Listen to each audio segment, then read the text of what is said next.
Morning friends, कैसे हैं आप लोग। मैं विजय शंकर सिंह आप सभी का अपने चैनल में स्वागत कर रहा हूं। मित्रों, स्टॉक मार्केट निवेश एक बहुत बेहतरीन कैरियर है। अब मेरा अपना मानना है कि अमीर बनने का या पैसा बनाने का इससे सुरक्षित और आसान तरीका कोई नहीं है। बहुत बेहतरीन है। यहाँ पर वो वेल्थ क्रिएट होता है मित्रों जो सामान्य दुनिया में नहीं होता।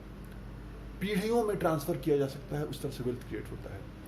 तो मैं बार बार एक चर्चा करता हूं कि टॉप कंपनीज में इन्वेस्टमेंट करना। तो मार्केट कैपिटल के हिसाब से जो 15 टॉप की कंपनियां हैं मैं उनको लेकर के आया हूं, जिसमें निवेश करना सबसे सुरक्षित तरीका है। टॉप की कंपनियों में निवेश करने से फायदा ये होता है कि वो देश की बड़ी कंपनियां होती हैं जो लगातार आगे बढ़ रही होती हैं। नंबर दूसरा, उनका शानदार बिजनेस होता है, शानदार मैनेजमेंट होता है और वो अपने बिजनेस के प्रति समर्पित होते हैं, गलत कार्य नहीं करते हैं। उसकी आशंका जो मैनेजमेंट में होता है। तीसरा कारण होता है कि इन कंपनियों पे पूरे मार्केट की निगाह होती है। फंड मैनेजर्स, एफआईआई सबकी अच्छी खासी होल्डिंग होती है। अगला है कि मार्केट जो है, जो निफ्टी है, जो एनएससी बीएससी है, इन कंपनियों की लगातार वो फिल्टर करते रहते हैं और फिल्टर करने के बाद निफ्टी में 50 सूची तैयार करते हैं। तो जो कंपनी खराब होती है उस कंपनी को लोग सूची से बाहर कर देते हैं और जो अच्छी कंपनी होती है उसको सूची में शामिल कर देते हैं। तो होता क्या है कि हमारा जो पोर्टफोलियो होता है अपने आप ही बैलेंस रहता है। जिस सेक्टर को भागना होता है उस सेक्टर की कंपनियों की संख्या बढ़ जाती है इंडेक्स में, या यूं कहें कि टॉप परफॉर्मिंग सूची में आ जाती है, उनके मार्केट कैपिटल बढ़ जाता है। तो हमारे पोर्टफोलियो में भी उस सेक्टर के ज़्यादा से ज़्यादा शेयर आ जाते हैं। तो पोर्टफोलियो जो बैलेंस होता है बहुत बेहतरीन पोर्टफोलियो बनता है। और ये जो पोर्टफोलियो होता है बिल्कुल नो ब्रेनर पोर्टफोलियो होता है, दिमाग लगाने की आवश्यकता नहीं है। साल में एक बार या 6 महीने में एक बार उसकी समीक्षा करनी चाहिए कि क्या है, और यदि कोई कंपनी हमारे जो सूची में शामिल है पोर्टफोलियो में उससे लिस्ट से बाहर हो गई है, टॉप 15 से बाहर हो गई, तो हमें भी उस पोर्टफोलियो से बाहर कर देना चाहिए और जो नई कंपनी आई है उस कंपनी को शामिल करना चाहिए। पिछली बार मैंने इस पर चर्चा किया था अगस्त 2020 में, 2 महीना पहले मैंने टॉप कंपनियों की सूची बनाई थी। तो इस बार मैं निवेश स्ट्रेटजी लेकर के आया हूं कि यदि 1 लाख रुपए से इन्वेस्टमेंट किया जाए और 5,000 रुपए की एसआईपी भी कर दिया जाए तो किस तरह के नतीजे प्राप्त होंगे। तो सबसे पहले तो हम जानते हैं टॉप 15 कंपनीज कौन कौन सी हैं और कैसे उसको ऑर्गेनाइज करें, कैसे उसको हम करें। तो जो पहली कंपनी है मित्रों, वो कंपनी है रिलायंस इंडस्ट्री, आरआईएल। जो रिलायंस इंडस्ट्री, जैसा कि हम जानते हैं, आरआईएल जो है देश की सबसे बड़ी कंपनी है। लगभग 14 लाख करोड़ का मार्केट कैपिटल है। जियो कारोबार है, रिलायंस रिटेल है, बड़ी मल्टीपल बिजनेस है इसके, बहुत तेजी से बढ़ती जा रही है। और रिलायंस इंडस्ट्री जिसके पोर्टफोलियो में नहीं है मित्रों, वो पोर्टफोलियो अधूरा है। ये जो शेयर ट्रेड कर रहा है 2047 पे इस समय शेयर ट्रेड कर रहा है। दूसरे नंबर की जो कंपनी है वो कंपनी है TCS, Tata consultancy service, Tata group की आईटी सेक्टर की कंपनी है। 2717 इसका भाव है। ये भी 10 लाख करोड़ के ऊपर की मार्केट कैपिटल की कंपनी है। तीसरा है एचडीएफसी बैंक, प्राइवेट सेक्टर का सबसे बड़ा बैंक, भारत का सबसे बड़ा बैंक हो चुका है। 1329। चौथा हिंदुस्तान यूनिलीवर। आप देखिए इन सभी कंपनियों को आप जानते होंगे, इसके प्रोडक्ट सर्विसेज हम लोग यूज करते हैं। 2117। पांचवा इन्फोसिस, आईटी सेक्टर की अगेन एक कंपनी इन्फोसिस, 1129। इन्फोसिस के बाद छठे नंबर पर है होम लोन प्रोवाइड करने वाली कंपनी एचडीएफसी, 2149 भाव है। इसके बाद हम बात करते हैं फिर प्राइवेट सेक्टर का एक और बैंक है कोटक महिंद्रा बैंक,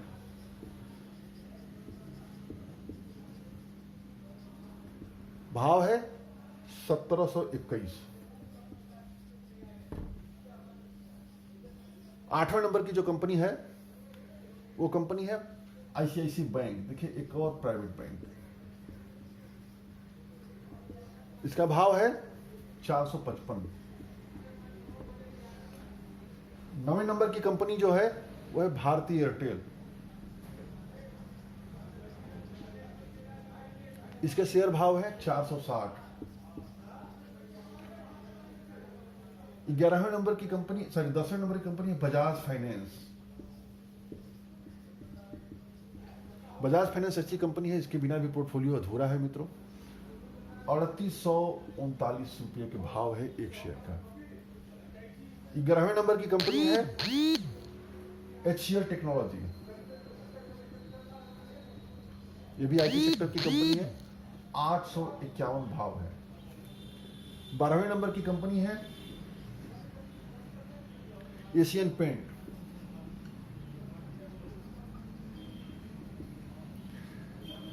2218 भाव है। 13वें नंबर की जो कंपनी है वो है ITC, pharma sector, sorry FMCG paper वगैरह के सेक्टर की कंपनी, होटल की, 172। 14वें नंबर की कंपनी है मारुति, इसका भाव है 6848। और 15वें नंबर की कंपनी है विप्रो, भाव है 348। ये 15 देश की टॉप 15 कंपनीज है अपने देश में। मार्केट कैपिटल के हिसाब से भारत की शीर्ष की 15 कंपनियां हैं। हमें इस कंपनी में इन्वेस्टमेंट करना है। साल में एक बार हमें इसकी समीक्षा करनी है कि कौन सी ऐसी कंपनी है जो इस सूची से बाहर चली गई है।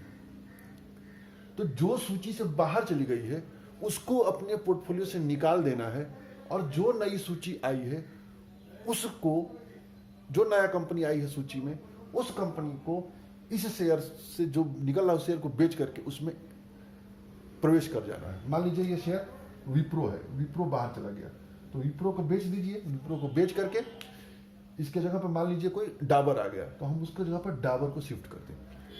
तो होगा क्या कि हमारा जो पोर्टफोलियो होगा बैलेंस होगा, और मार्केट में जो अच्छी कंपनियां होंगी, लगातार परफॉर्म करने वाली कंपनियां होंगी, हमारे पोर्टफोलियो में वो शेयर्स होंगे।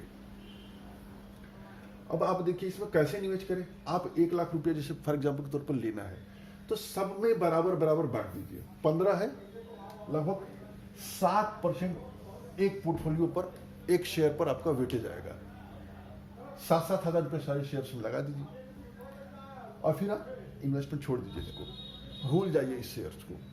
यकीन मानिए मित्रों, वो वेल्थ क्रिएट करेगा, ये वो वेल्थ क्रिएट करेगा जिसके बारे में कल्पना नहीं कर सकती। आसानी से ये जो शेयर होगा 25% से ऊपर के CAGR देगा। और यदि कहीं हम मार्केट की थोड़ी बहुत समझ बढ़ा लेते हैं, कब एग्जिट होना चाहिए, कब एंट्री होना चाहिए, यदि वो काम कर ले जाते हैं तो ये 25% नहीं बल्कि 30-35% भी क्रॉस कर सकता है। अब सोचिए कितना बड़ा वेल्थ क्रिएट होगा। एक सामान्य हम बात करते हैं, 1 लाख रुपए का इन्वेस्टमेंट यदि हम करें तो कितना रिटर्न प्राप्त होगा, एक मैं इसको दिखा देना चाहता हूं। उससे पहले देख लेते हैं कि ये सेक्टर बैलेंस कैसे कैसे हो रहा है। यदि हम इसको देखें कि किस सेक्टर के कितने शेयर हमारे पोर्टफोलियो में बन रहे हैं तो आप पाएंगे, इस तरह से दिखाता हूं। प्राइवेट बैंक की जो सेक्टर होंगे 2 शेयर हो जाएंगे।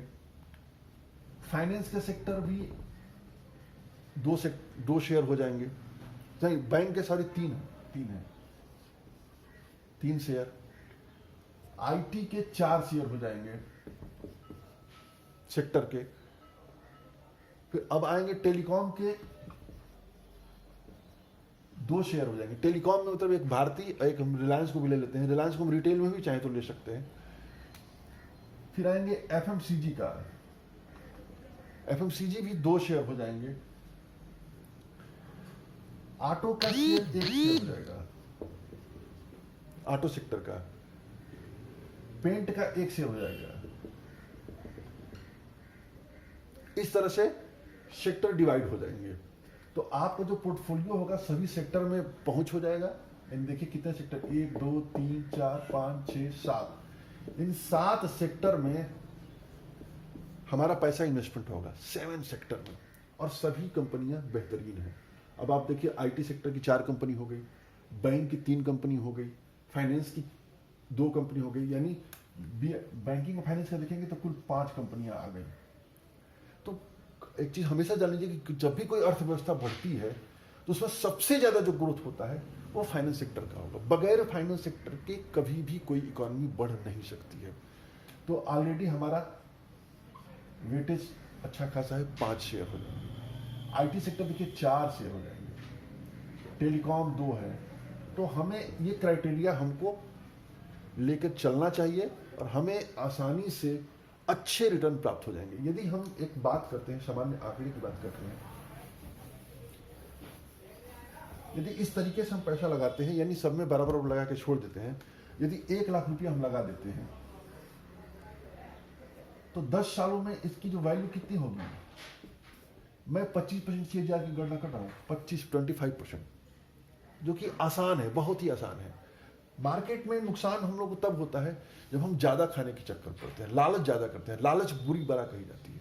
और सामान्य रिटर्न की बात करें 25-26% के CAGR आसानी से मिल जाता है, कहीं मिल जाता है।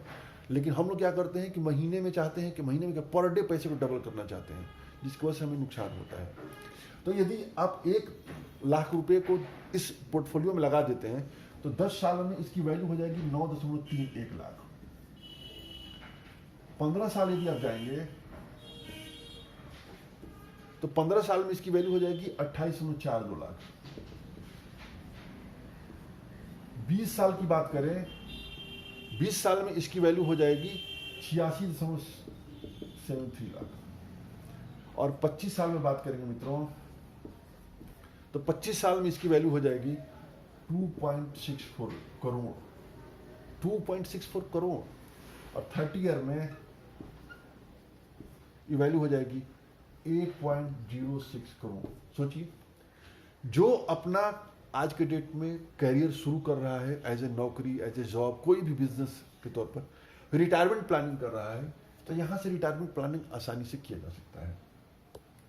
यानी अपने पैसे का 1 लाख रुपए का इन्वेस्टमेंट यदि कर देवे शुरुआत में 1 साल में, तो 15 से 20 साल के दौरान, देखिए 20 साल के दौरान में लगभग 1 करोड़ रुपए उसके पास इकट्ठा हो जाएगा, डिविडेंड अलग से पैसे। तो रिटायरमेंट की प्लानिंग आसानी से कर सकता है वो। और यदि आप इसमें एक SIP का तड़का लगा दें, SIP का तड़का मतलब कि मान लीजिए हमने इसमें 5,000 रुपया प्रति माह इन्वेस्टमेंट करना शुरू कर देते हैं, 1 लाख रुपया एक बार, फिर पर ईयर पर मंथ 5,000 रुपया भी डालना शुरू कर देते हैं। देखिए कि आंकड़े कैसे बनते हैं। ये जो 9.31 लाख वैल्यू है, इसकी वैल्यू हो जाएगी 31.96 लाख। और 15 साल में वैल्यू हो जाएगी 1.03 करोड़। यानी प्लानिंग हम करें तो पहले हम प्राप्त कर सकते हैं। और उसी तरह बात करें 20 साल में बात करेंगे तो 20 साल में इसकी वैल्यू हो जाएगी 3.20 करोड़। 25 साल में यही जो 5,000 की SIP उसमें कर देंगे तो 9.83 करोड़। और 30 सालों में ये वैल्यू हो जाएगी 30.06 करोड़। कल्पना कर सकते हैं, पैसा बनाना स्टॉक मार्केट में बहुत आसान है, लेकिन इसमें 2 ही चीजें चाहिए। सफलता की एक ही कुंजी है, बल्कि एक क्या दो कुंजी है, 3 बहुत कुंजी है। वो कुंजी है धैर्य। धैर्य का होना बहुत जरूरी है कि जिस हम नियम को बना रहे हैं वो नियम हमको पैसा बना के देगा, पूरा हमको विश्वास होना चाहिए, धैर्य होना चाहिए। यदि मार्केट नीचे जाता है, स्टॉक नीचे जाता है, तो हमको सीधी बात जाननी चाहिए कि कंपनी में कोई प्रॉब्लम है, बिजनेस में कोई प्रॉब्लम है, देश में कोई प्रॉब्लम है, नहीं है तो फिर हमको इन्वेस्टमेंट रखना चाहिए, बल्कि और बढ़ाना चाहिए। धैर्य रखिए, अनुशासन रखिए। अनुशासन मतलब जो हम नियम बनाए हुए हैं उस नियम पे हमको स्ट्रिक्टली फॉलो करना है। कोई हो जाए हमें कुछ नहीं, कुछ भी हो जाए, हमने जो नियम बनाया है वो नियम सही है, हमको उस पर काम करना है। आपको पैसा जरूर बना के देगा, धैर्य और अनुशासन। और एक यकीन मानिए, इन दोनों चीजों को जब जब तोड़ेंगे तब तब नुकसान होगा। स्टॉक मार्केट में दंड और पुरस्कार दोनों पैसे के रूप में मिलता है। यदि दंड मिला तो नुकसान हुआ, पुरस्कार मिलेगा तो पैसे को मिलेगा, और ये इसी से मिलेगा, धैर्य और अनुशासन के साथ, लगातार सीखते रहने से। और ये दुनिया बहुत खूबसूरत दुनिया है मित्रों। बाहर की दुनिया में आप चले जाइए, जैसे कि नौकरी में चले जाइए कहीं, तो वहाँ पर कंपटीशन है, कंपटीशन के साथ साथ अवसर सीमित है। अब सिविल सर्विसेज की बात करिए तो 100 पद आते हैं, 7 लाख कंपटीटर होते हैं। कितने? एक पद पे 7,000 से लोग कंपटीशन होते हैं। इसी तरह से तमाम विभागों में नौकरियों में चले जाइए, पद एक होता है सैकड़ों। वहाँ पर जो अवसर है सीमित अवसर है, लिमिटेड अवसर है। यहाँ पर सभी के लिए समान अवसर है, कोई बाध्यता नहीं। अब किसी भी जाति से हो, किसी भी धर्म से हो, किसी भी क्षेत्र से हो, जितना चाहे उतना ग्रोथ कर सकते हैं। बस एक ही चीज चाहिए, धैर्य, अनुशासन और सीखने की ललक। जितना सीखेंगे उतना आगे बढ़ेंगे। तो उम्मीद है मित्रों हमारे इस वीडियो से आपको लाभ हुआ होगा। वीडियो देखने के लिए बहुत बहुत धन्यवाद। यदि आपने हमारे चैनल को सब्सक्राइब नहीं किया है तो हमारे चैनल को सब्सक्राइब करिए। यदि कोई जानकारी चाहिए, कोई प्रश्न चाहिए तो कमेंट करिए। यदि वीडियो अच्छा लगे तो लाइक करिए, शेयर करिए। हो सकता हो कि किसी का कल्याण हो जाए। तो जय हिंद, जय भारत।